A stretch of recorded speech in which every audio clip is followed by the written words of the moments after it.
This random midweek picks edition of the Premier League Gambling Podcast on the Sports Gambling Podcast Network is brought to you by Underdog. Get up to a $1,000 deposit match when you sign up at underdogfantasy.com. Promo code SGPN.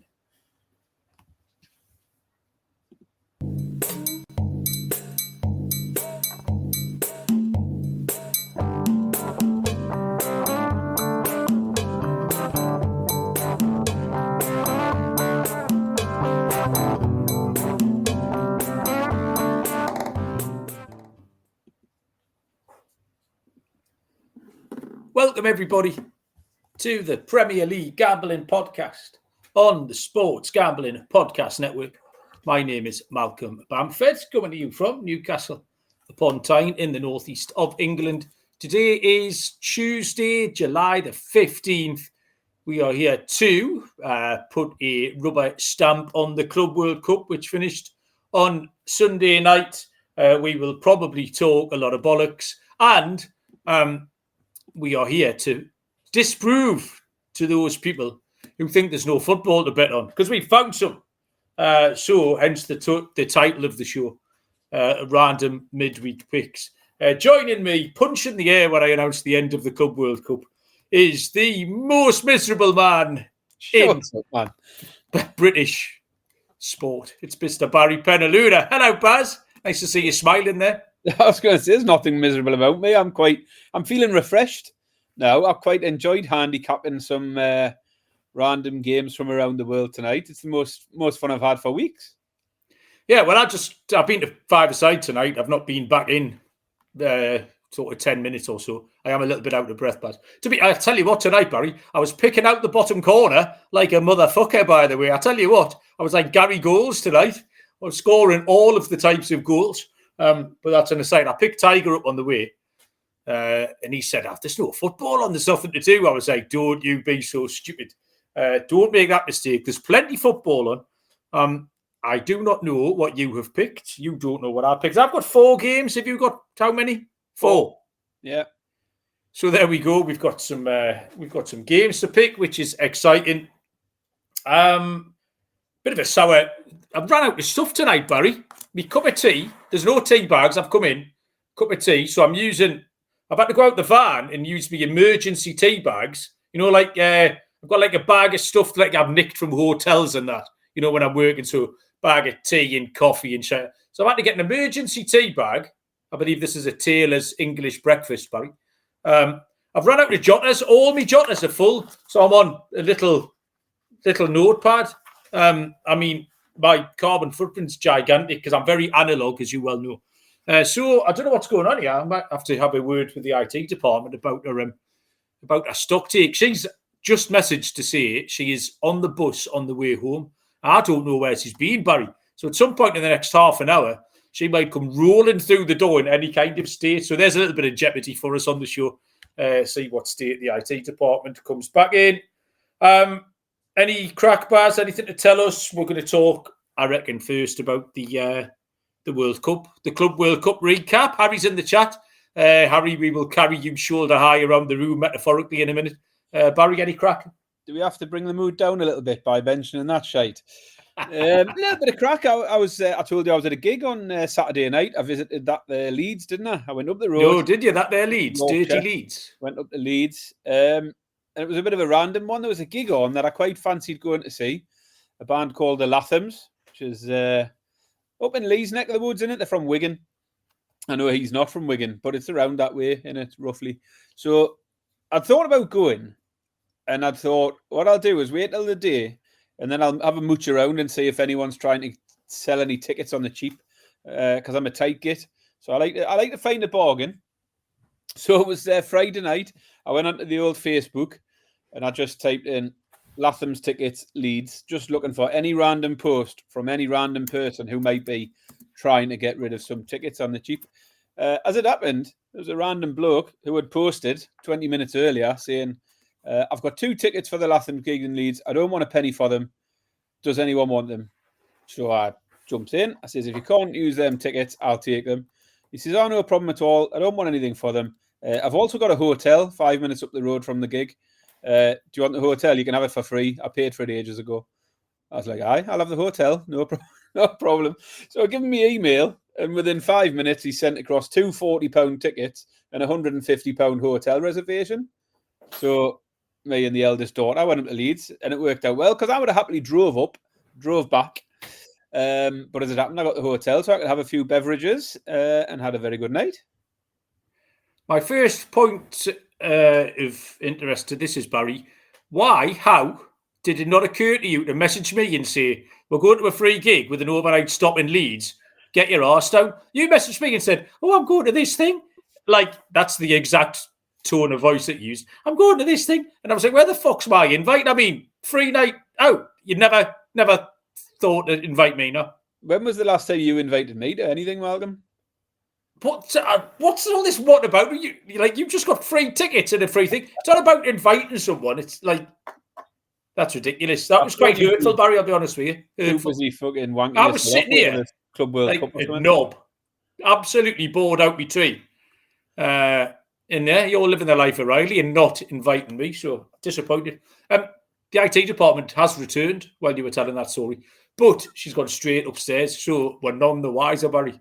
That doesn't help us out in determining how pie-eyed she is. So it could be a straight-to-bed situation, or she might just be keeping out the way. There's loads of people in the chat, Barry, who are having a lovely time, paying no attention to us, which is fine. Smudge, I was first in. Callum got his loyalty card stamped. I was getting a lot of grief in the chat for being late again, which is normal. But actually today, I was here on time, sat here. I've had IT issues. And it's the first time I've experienced such issues on this computer. So that's a bit of a concern, but it all seems to be going okay at the moment. But that's the reason. If anyone's looking for an excuse, you're probably not. But there you go. IT issue. We can add it to the list of excuses, can't we, Barry? Yeah. Harry, champions of the world. You'll never sing that. Chelsea. Welcome along. Harry, who else is here? Fefwef's here. Nice to have Fefwef. The Bacchus family are here as well. Who's down here? What? Oh, Ian Lighthouse here. Welcome along, Ian. And right down the bottom here is Martin Fowler's Meat and Two Veg, which made me chuckle a lot. It's an excellent reference. Big fan of Martin Fowler. I'm a bigger fan of Arthur Fowler, if you remember him, Baz. Remember when he stole the Christmas Club money? Back, 1987, was it? Stole the Christmas Club money from it was the allotment fund, wasn't it? That was Arthur Fowler. Arthur Fowler, yeah. It was the Allotment Association Christmas Club money. He had that away, got sent to prison. Anyway, Martin Fowler took over the stall and did a fine job. He's a lovely young man. Not sure about that. What's the young Beale called, though? Not Ian or Pete. Billy. No, Bill. Ben? Bill. The one who murdered that other one. Anyway, he's a wrong one. Anyway, Martin Fowler's Meat and Two Veg. Welcome along. If you are on the chat, you want to say hello, please do so. Don't know if you know, Barry, but I'm a golf expert now. Did you know that? I knew that, yeah. I watched it last night. Did you? Yeah. The reason I mentioned that is if anyone wants some really well thought out and well researched and almost certain winners on the Open, you might want to go and have a listen to the Steffi Small show on the network, where I did a little half an hour last night on the Open Golf, because I think they wanted someone with a British accent. So I lent an air of gravitas and authenticity, Barry, as I very often do, to these situations. So that was that. Club World Cup, Barry, Chelsea did win. In terms of the picks, well, the match, but we'll get to the match picks first. My over 1.5 first half goals hit. That really got me out the shit because I had PSG on the handicap. We had PSG team total. So the over 1.5 first half goals hit, which was okay. More luck than judgment. It was the sort of game I don't think any people in this chat had a winner. You'd rather have to be a Chelsea fan or a lunatic. I'll tip my cap to Cree, actually. When we handicapped the game, Cree was the only one in the chat who said he thinks Chelsea will turn up. And Chelsea absolutely battered them. From the 4th minute onwards, I think you've given up by then, but from the 4th minute onwards, it was very apparent that Chelsea had a plan and they were on top. There was one decisive moment in the first half when Doué somehow decided not to burst the net. from 4 yards out. Tried to lay it back into Hakimi, which was insane at 0-0. 2 minutes later, it was 1-0 Chelsea, and that was the end of it. It was a really unusual result. But what killed me, Barry, was in the match, I had to go over 3.5 goals, so there's 3 at half time. But the race to 196, Barry, we started on 192. Fucking hell. I know, yeah, you may well laugh, Barry. Started on 192. We get 3 in the first half to get us to 195. I mean, what a great sweat. We've had a month-long sweat, Barry, to cash this 6-1 winner. Flew over the original line of 183. And then did you see the chance Gonzalo Ramos missed at the death? No. It just hit him. He let it hit him a yard out. But Bob had his head in his hands. It was absolutely incredible. So we finished on 195. Do you know what ultimately cost me? Which I noticed, if you remember, 1 week into the tournament, was the lack of a 3rd and 4th place playoff. I handicapped it on 64 games without realising there wasn't 3rd, 4th place game. So there was actually 63 games. So it just goes to show, Barry, don't do your research. I've been stymied by one. I don't think you made it past the walkouts or Robbie Williams, did you, Barry? I turned over because I feel like in my head, I think I can avoid all of that nonsense by just turning over in time for kickoff. So I knew it kicked off at 8 o'clock. I put it on at 8 o'clock, and there was just loads of nonsense going on. There's Robbie Williams singing a song. You've got an American national anthem for a game between a French and an English side. And then that's the fucking Michael Buffer announcing them onto the pitch in the blue corner. I'm like, nah, I'm not having it. I turned it over. I never watched a fucking minute of it. I absolutely point blank refused. It was great. Flyover. Did you see the flyover? No, I didn't. I did see the flyover, yes. The half-time show. Do you want to get into that? I didn't. It was a bird with massive knockers. Well, I followed the game. Fella with tiny legs. I don't know. Can you say that? I don't want to get cancelled. Genuinely, I lost interest after 2 minutes of the pre-game nonsense and the fact the game wasn't kicking off anytime soon. So I put the women's football on and I watched the live score on Bet365. And then, funnily enough, it got to half-time and I was thinking, why is the second half not kicked off yet? Because I've just been watching the live update. And sure enough, I'm like, what is going on here? And I turned over, and that was when that little dwarf was singing with Chris Martin. And I'm just head in my hands thinking, what is going on? Football's never needed this. It didn't need it before. It doesn't need it now. And the thing that I know for a fact, you hate that shite as much as anyone, Malcolm. I very much enjoyed it, Barry. I've downloaded all about the light shows and all of that. This is the same. They didn't do a light show though, did they? Because there's no such thing. They do the flashy lights when they're coming out the tunnel, and they're taking 10 minutes to call them all out. No, I couldn't watch it. I've had enough. I mean, I say I had enough, Malcolm. I've watched about 20 minutes of the entire tournament, but it just unnecessary bollocks. All of that. I want to. Just let them play football. Like people just want to tune in and watch the football. Who wants that? Do the Americans even want that? I don't know. Just get away. Well, I've downloaded all that little fella's albums, Barry. I've got the whole back catalogue. I'm a completist.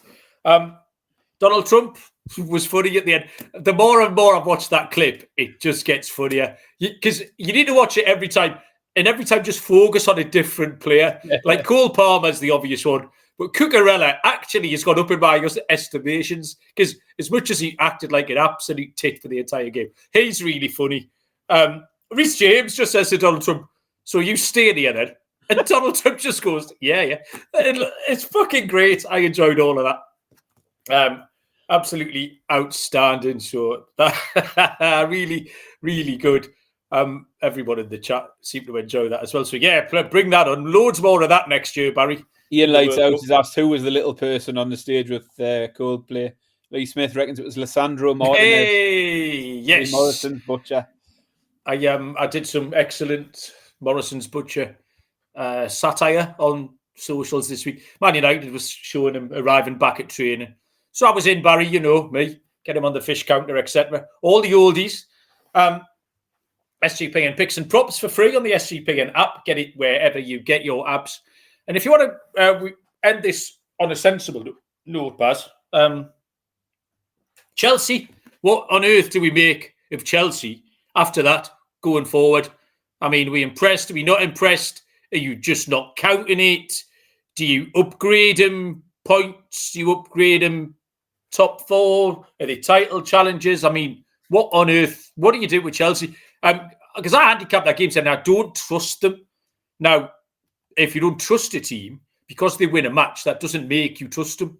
They got to win 10 or 12 or go a half a season and do something before you trust them. So, any strong takeaways at Chelsea, Baz? No, and as I say, I haven't watched a lot of it. Certainly before the final, it wouldn't have changed my opinion on them. The fact he got there, because I thought they had a fairly easy run, but then, they've come up against what everyone was saying is the best team in the world, and absolutely trounced them at the end of the day. So, I mean, they get an uptick because Pedro's come in and started well.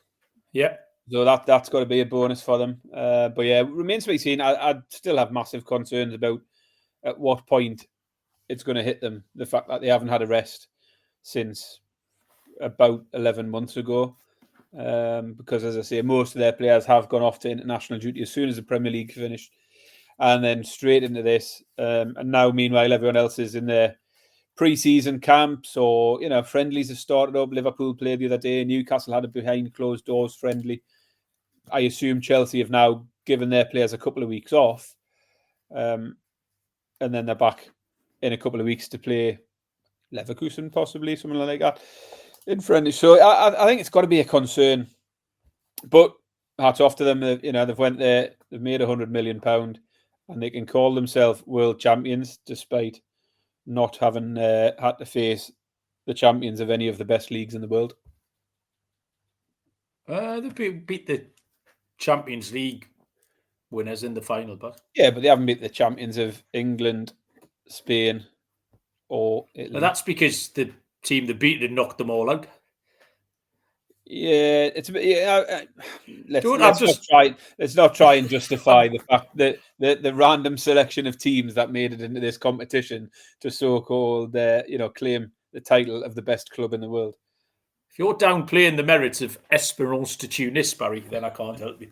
It's a global game. Yeah, I think the manager's settled in a little bit. I think it'll buy him some time and set them down a little bit. The one thing you can't argue with is they've got loads of good players. They have, and I was impressed with. We know, obviously, that players like Enzo and Caicedo are very, very good, but I was impressed with Caldwell in the entire tournament. I thought he took a step forward. Chalobah took a step forward. The goalkeeper played well because I said he was shite on the show previously. I maintain that he is shite. So they might have to upgrade there. They've got a ton of good players. Obviously, João Pedro's come in. Liam Delap, we're not entirely sure what we're going to get. Neto has been outstanding. Another little shit. They're entirely dislikable, Chelsea. Nearly all of them, which makes it worse. But yeah, we'll see. So I don't quite know what to make of him. We'll unravel it in the next few weeks, Baz. So today, what we're going to do, there's a ton of stuff happening. Like I say, don't be fooled into thinking there's no football, because there's a ton of competitions. I've got 4 picks from 4 different competitions. Barry's got 4 picks. I do not know if we've got the same competitions or not. It's just an exercise in keeping your senses sharp, Barry. That's what this is. This is pre-season training. Do you know what I mean? This is me and you. You're going to Austria and I'm off to Malaysia, and we're going to do a few laps in the heat. We're doing a bit of warm weather training, a little bit of get a weight belt on, Barry. Make some picks in altitude, stuff like that. Keep ourselves in shape. I think the plan is we'll do one midweek show next week, and then we can start building up where it'll be time for EFL outrights, building up to Premier League previews and stuff like that. So this week and next week are slim pickings, unavoidably. After that, then the countdown is very much on. Finally, Baz, Harry in the chat earlier on alluded to the replacement for Battleships, Barry. It is the game that's got the nation, not just this nation, at least 3 nations in that fella in Nepal talking, Barry. Game Bob and Alfie Brown had a game this evening before I went to 5-a-side. 0-0, Barry. They played out a 0-0 draw. It was turgid stuff. But you, in a moment of magnanimity, is that a word? That I don't often see from you. You agreed to naming our teams rather than just moving the ball around the little squares. You agreed to naming our starting 11s, Barry. So we said we'd do that tonight. So we're going to let you lead off, Barry. You can lead off. Then we'll make some picks. Then I'll give you my starting 11. And then, so we're not going to kick off tonight. You know, we don't want to rush into anything. This game's had more build-up than a Club World Cup match, but we're not going to kick off tonight. We might kick off next week. If, and only if, everyone's happy with what's happening. But do you want to lead us off, Barry, with your 11 for us? Yeah, you weren't impressed with my 11, were you? Why? I don't know. You just thought it was a bit silliness. I didn't say a single thing. Anyway, right, on goal, we've got Mustafa Jin. He's an eccentric Moroccan goalkeeper. I've got a lot of foreigners. There's not many English people in my team. Number 2, the old left back, is Mal Beck. He's a full-bodied Chilean. And by that, I mean he's carrying a bit of extra timber into pre-season. He's a nutritionist's nightmare. He's a little bit overweight as Mal. Luke Shaw. Yeah, correct. Phil Glass. Phil Glass is the token angry Scotsman here. Signed him on a free transfer after a stint behind bars for GBH. He's a red card waiting to happen, is good old Phil Glass. Number 4, we've got Bobby Muscat, versatile Australian club captain. Richie Cork at number 5. He's an academy prospect. I say prospect. He's 30 years old now, but the club have been waiting for him to. They've been waiting for him to pop off for years. 15 years in total now. Richie Cork, a stalwart of the club. Riesling is our German workhorse in the middle of the park. Number 6. Number 7, Alessandro Alberino. He's the Italian stallion. All the ladies love Alessandro. Number 8, we've got Tanat. Just one name because he's South American. Full name, Jose D'Agostino Tanat. Just Tanat for short. Number 9, Pedro Jimenez. He's a Barcelona Academy reject from Spain, obviously. But he's come in, the team firing, full of goals. He's the number 9. We've got Remy Loire, number 10. He's the sulky Frenchman. Electric one week, absolute dog shite the next. Never know what you're going to get from Remy. And finishing off, we've got Al Shiraz. He's the Saudi Arabian, and he's only really part of the team because his parents have piled a load of sponsorship money into the team. He's basically bought his place in the team, but he is the first name on the team sheet as a result. Oh, there you go. Love that, Barry. I'm sure people will be at home building their bets on your players. I'll give my starting 11 in a little while, Barry. Circa Million, Circa Survivor, Circus Football Contest, $21 million in prizes. In the Circa Million, you pick 5 teams ATS every week. All go for the ultimate sweat in Circa Survivor. There's even the Circa Grandissimo, a $100,000 Survivor contest. You must register in person at a Circa Sportsbook in Nevada, but you can play from anywhere with the help of SGPN's official proxy. Go to footballcontest.com, use the promo code SGP to get $50 off your proxy fees.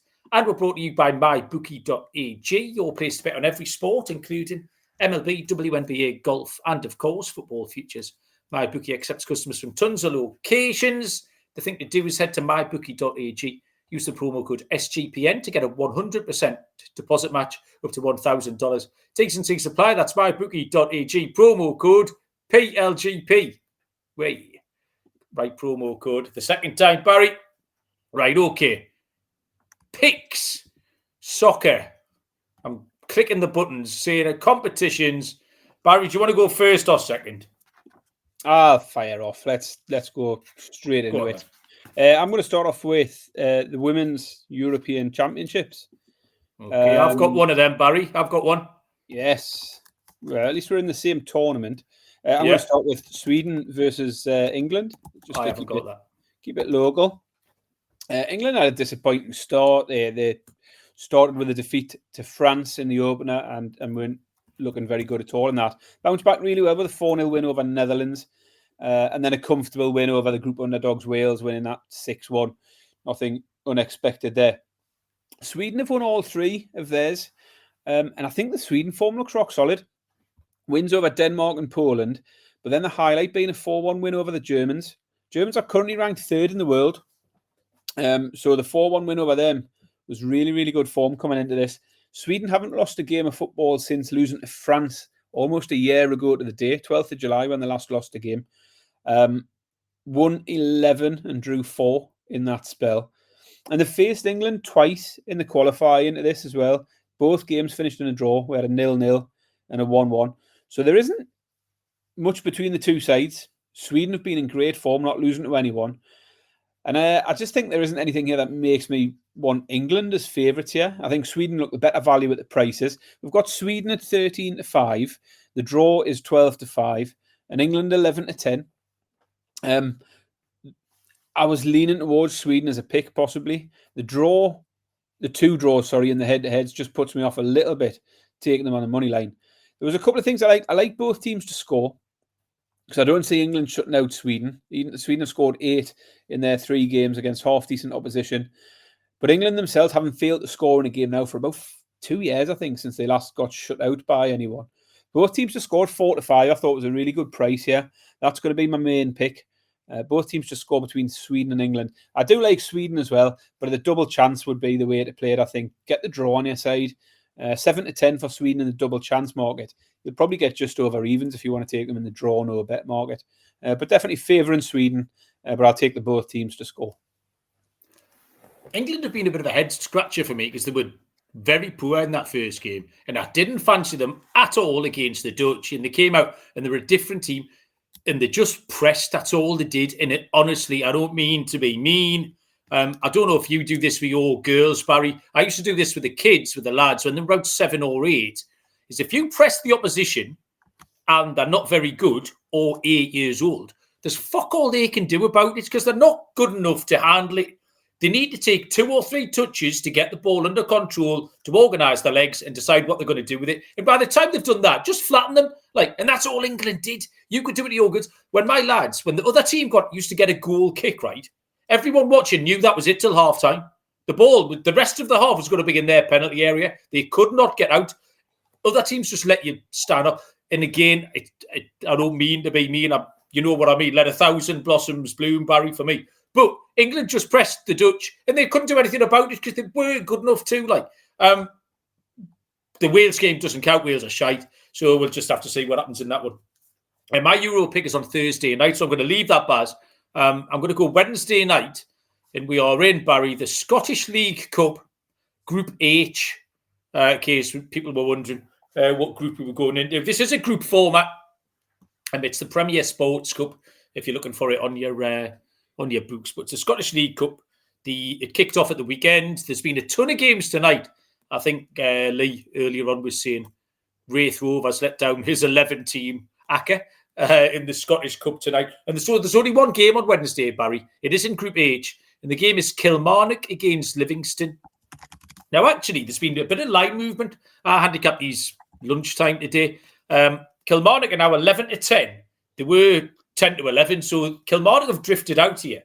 The draw 9-4 plus 225, and Livingston are 9-4 plus 225. They were plus 270, so money's come for Livingston, nipped in half a point. But I'm quite pleased about that because my pick's Kilmarnock. It's because I wrote Killy down, but Killingworth's a little town north of Newcastle. It's not them. You know, Barry, that I am a sucker for the better team at home and around even money. It's one of my favourite things. I'm always drawn into it. Kilmarnock, very much an established Premier League team, Scottish Prem team. Yeah, they finished 9th last year. At home, they beat Rangers, Dundee United, Aberdeen, Hearts, St Mirren, Motherwell. Apart from Celtic, that's the rest of the top 8.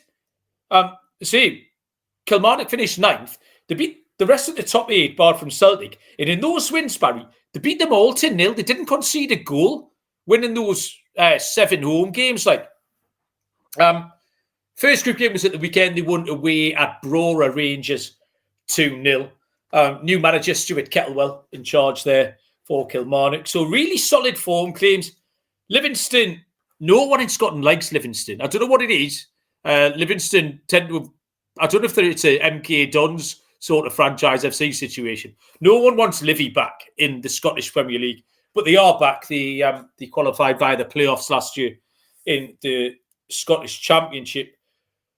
They weren't great. They only won 8 away games from 18 in the Scottish Championship last year.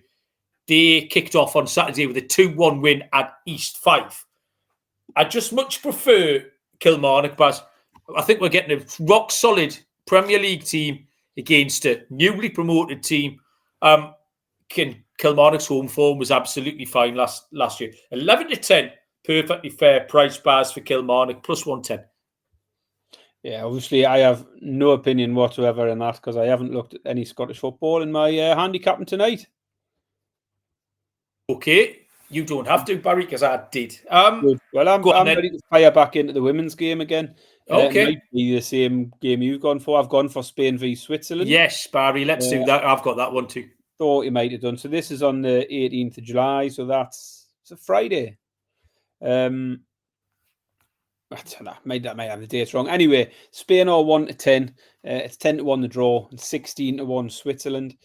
Let me just right. Yeah, it's Friday, 8 o'clock Friday, 3 p.m. Eastern time. Thought so. Yeah, Spain, obviously your pre-tournament pick, absolutely cruising so far.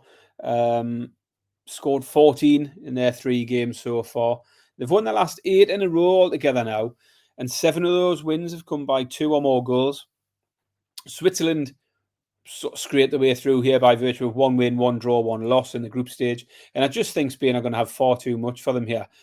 I fancy Spain to win this one comfortably. And a pick for me is going to be the Spain team total.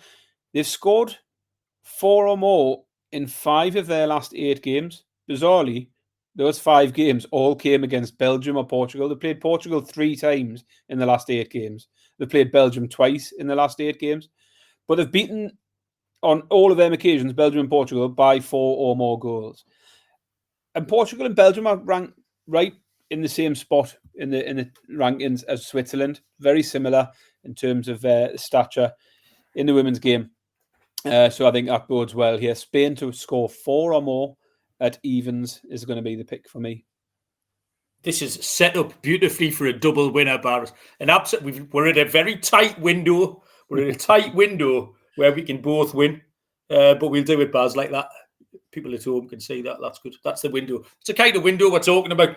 Because I've used this pick a lot when there's a short price favourite. Bayern Munich would be favourite team. Do you remember Munich to win and under a certain... Yeah, I'm back, Barry. I'm all the way back. Spain are considerably better team here. But I think Switzerland can keep it relatively competitive. They are the home nation. They lost 2-1 to Norway, but beat Iceland 2-0 with a scored late against Finland to secure a 1-1 and qualify. So they've only conceded 3 in their 3 games. Spain's form on paper is a little bit scary. They haven't Portugal 5-0, but that was 2-0 after 7 minutes. Like, Portugal absolutely shit the bed. It was 4-0 at half time. So they didn't really run up much in the second half. They beat Belgium 6-2, fair enough. And then Italy 3-1, which fits what we're doing here. Spain to win in under 5 goals is 5-6. I know, yeah. Minus 120. What I've written down here, Barry, is Spain are going to win 3-0. It's 7-1. So 82 minutes gone, 3-0 to Spain. We're going to be on a knife edge. We're going to be enjoying this on Friday night. Because you might just get the injury time winner, but we don't want anything daft. So Spain to win under 5 goals, preferably 4 goals for Barry. 5-6, minus 120. Let me tell you about Underdog Best Ball Mania. All summer long, giving away $15 million in prizes, including $2 million to first place. There's no waiver wire, no arguments about trades. Best Ball is the best way to play fantasy football. Use our code PLGP to claim a special pick. and first-time deposit offer up to $1,000 in bonus credit. UnderdogFantasy.com, promo code PLGP. And you've heard us talk about Rhythm before. They've just dropped a game-changing feature called Power Trends. Essentially the best of the best, what their house model has to offer. AI-detected patterns that have consistently won MLB Power Trends are hitting at 63%. That's decent.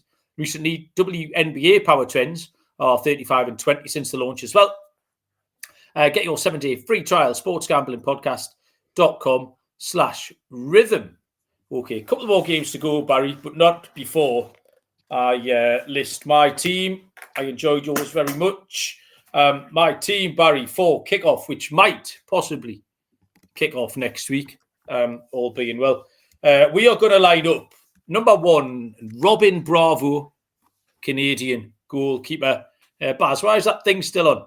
If you just... What's happening here? There it goes. Just switched off, didn't I? Well, trying to mind games on this game, Baz.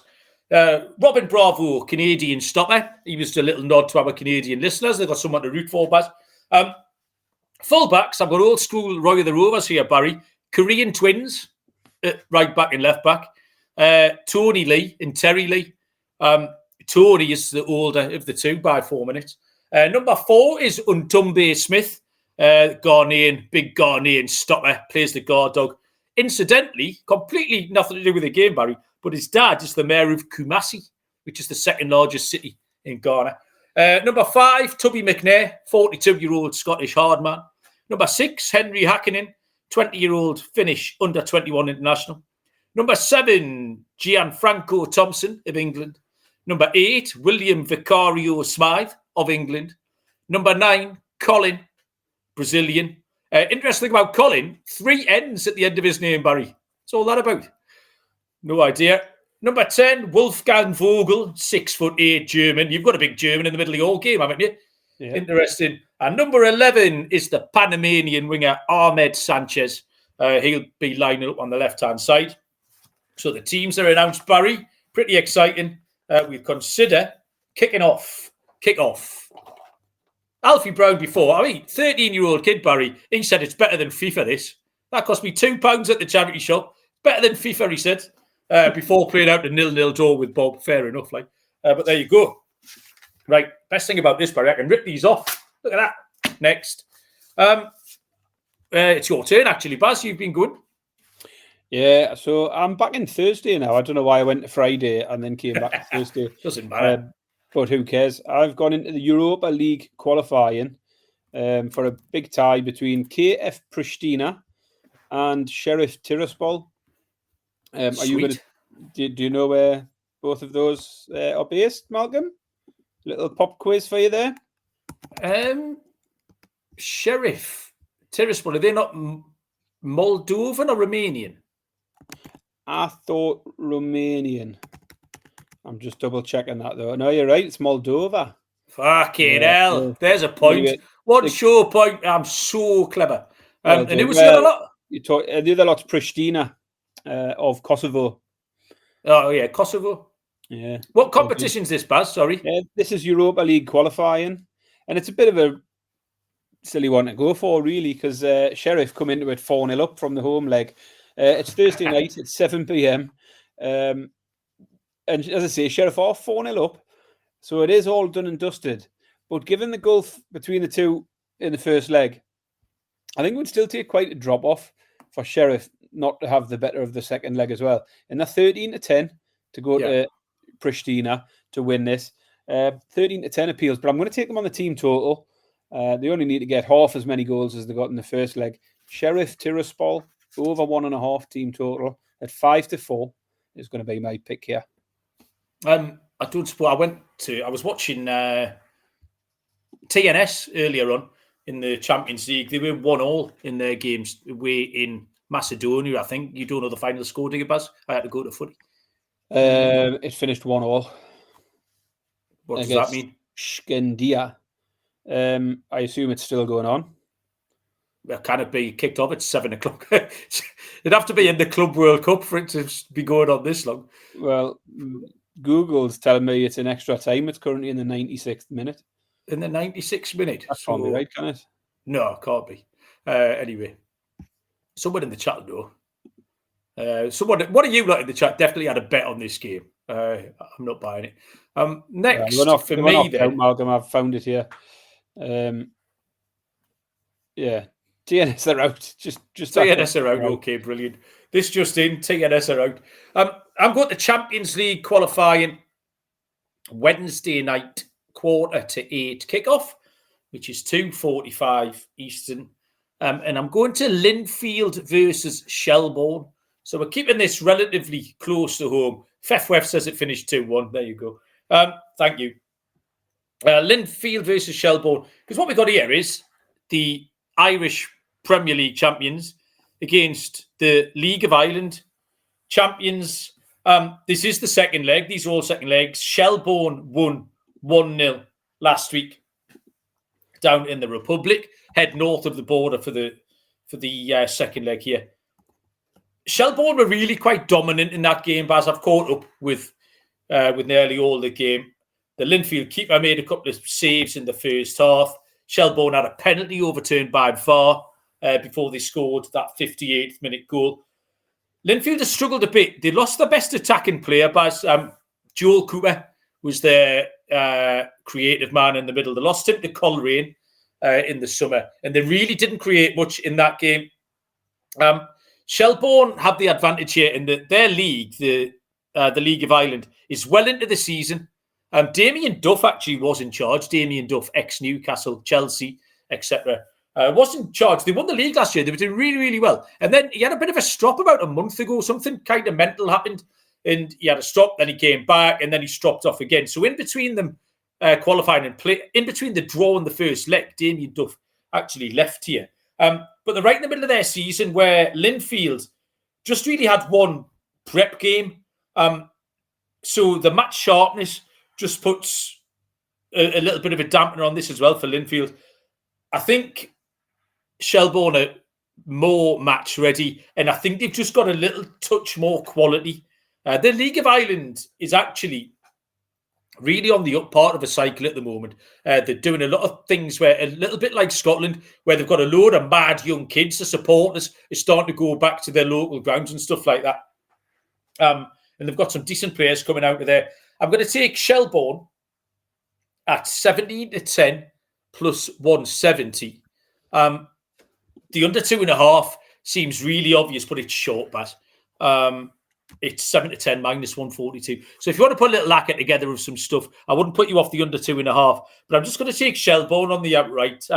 Fefwef says he backed Shelbourne last week over 1.5 on the ACCA. Slightly unfortunate because they probably deserved a second goal but didn't get it. But I think they can get some money back tomorrow. Fefwef 17-10 Shelbourne, Baz. Yeah, there was quite a lot of those games where I thought the unders looked attractive. I thought you could probably find a decent sort of double or treble or something. Quite a few of them were quite short, but last week there was loads of 0-0s and 1-0s around in those first legs. It's just early season stuff, isn't it? So I fancy a few of them to be quite low scoring. Anyway, my final pick is going to be in China. I've gone to China, the Chinese Super League. This is 9:30 a.m. on the 18th of July, so 9:30 UK time, 4:30 a.m. Eastern time on Friday, that is. And we're going to go to the game between Changchin Yatai against Shanghai Port. Changchun, sorry, not Changchin. Come on, buddy. Pardon me. Don't make an enemy of the Chinese, for fuck's sake. Apologies for that. Anyone from Changchun who was tuned in. Changchun Yatai against Shanghai Port. Changchun are rock bottom after 16 games in the Chinese Super League. They've lost 12 of the 16, won only 2, conceded 29 goals, sitting on a goal difference of minus 15. Shanghai are right up at the other end. They're sitting in 4th on 34 points, but only 4 points off top. And in their 16 games, they've scored 36 goals so far. There's only Beijing have scored more. Handicap's going to be the pick here. Shanghai Port will win this, and they'll win it by at least 2 goals. So I'm going to take Shanghai Port minus 1.5 at even money against Changchun Yatai. Yeah, love that, Baz. Just having a look there. It's quite tight at the top, isn't it? Shanghai Port sitting in 4th. Beijing, Shanghai, Shenhua. Chengdu Rongcheng back and forth. Who's the Oppo down the bottom? Changchun Yatai. Oh, yeah, they're shite. 8 Rock points. bottom. Yeah. Lovely pick, Barry. Arms across the sea. I hope that fella in Nepal didn't throw his audio device out the window in disgust, Barry. I don't think they like the Chinese, actually, in Nepal, do they? I mean, I don't really. I'm going to be honest. I'm not a diplomat, Barry. That's very good, Barry. I didn't expect you to go there even a little bit. Because I'm back in the sensible competitions. I'm in the, I don't fucking know. Is it the Europa League? It might be the Conference League qualifying, you know. See, I would have put money on you going to America or Brazil. MLS. I know I talked about the Brazilian League with Tiger on the way to football. Europa Conference League qualifying, Barry. 7:45 on Thursday, 2:45 Eastern time. And I'm keeping it local, Baz, you know me. It's Cliftonville against St. Joseph's FC. Cliftonville from Northern Ireland, where we've already been once tonight. And St. Joseph's FC finished second in Gibraltar, Barry, obviously, last season. Cliftonville are 15-13 plus 115. The draw 23-10 plus 230. And St. Joseph's are 21-10 plus 210. Cliftonville are managed now by Jim Midgilton. Do you remember Jim Midgilton, Baz? What team would... No. Oh, hang on. You're going to ask me what team he was no, he might be. That made me think. I was thinking of the bloke who played for Ipswich Town. What's his... Well, funny enough, your next question was going to be which club is he linked with? And I was going to say Ipswich Town. But well, that was... Yeah, he wasn't... No, he wasn't. He was a midfielder. Yeah, he was a midfielder, yeah. Who are you thinking of then? I don't know. Whoever it was, you sent me the wrong way there. I was correct. Yeah, Jim Midgilton was the Ipswich Town schemer. Yeah, you're right. Well, he's now the manager. I think they finished 7th in the league last year, but they qualified via the playoffs to qualification for the Conference League. First leg last week in Gibraltar, finished 2-2, Baz. It was goals galore. But, and here's the thing, Barry. Cliftonville were 1-0 up. Had a man sent off on 55 minutes. St. George scored the penalty that resulted from the red card. Cliftonville actually retook the lead there against 10 men before St. George equalised again. The form of that Northern Irish, the Irish Prem, is much, much stronger than that from the Gibraltar League. Really, I mean, Lincoln Red Imps, you get a sort of half a competitive game out of them, but that's about it, really. The rest are dog shit. At home, with 11 men, and I tell you what, Cliftonville have got really good cup pedigree as well, Baz. They won the League Cup last year in Northern Ireland. They lost in the Northern Irish FA Cup final on penalties. So a lot of good cup pedigree. They played in the Conference League qualification 3 of the last 4 years. And St. Joseph's have been on a 2-month layoff. Their league's out of action. So they haven't had much at all. So if you're ticking boxes, everything points to Cliftonville. They're a really good price, 15-13 plus 115. But I don't mind them on the handicap, minus 1.5 plus 290. We're nearly getting 3-1 for Cliftonville on the handicap here. I think they can duff them up. Like I say, they were probably the better team for large parts away from home with 10 men. So I think they can get them duffed up here. Southampton, Jim Midgilton played for as well. Lee points out rightly. And I think, Barry, that's all that's my 4 picks. You done? Oh, I'm done, aye. Oh, we're done, like. 50 minutes for all those people who thought there was nothing to bet on. 50 minutes. I see you. Is there anything, Barry, that you want to talk about before we bugger off? No, I don't think there is. I think we've covered it. Just, as I say, just feeling happy that garbage is over and we can now almost very close to starting looking at the proper stuff for next season. It's so close, I can almost smell it. What was our message? What was our plan for next week? Can you remember? Let's have a look. I sent you a message. Can't remember. Because it's nearly to next week. I'm going to warn. Next week's going to be more of this, I imagine. Yeah, more silliness. I think we're struggling for the next show, and then we're into team previews, championship features and stuff like that. So yeah, we've got plenty of stuff. Yeah. Next week's got a load of question marks next to it. And then the week after, the 24th of July, EFL outrights before its Premier League previews. And then it's EFL Week 1 picks. So we're like 3 shows away from EFL Week 1 picks because that goes off 2 weeks before the Premier League. League 1 and 2 kick off a week before the Championship, which kicks off a week before the Premier League. Teams are announced for kick-off as well, Barry. Do you believe, Barry, we are in a position to kick off next week? The only thing I thought we'd have to toss the coin. Maybe we could do that next week and then kick off the week after. Or we could toss the coin and kick off.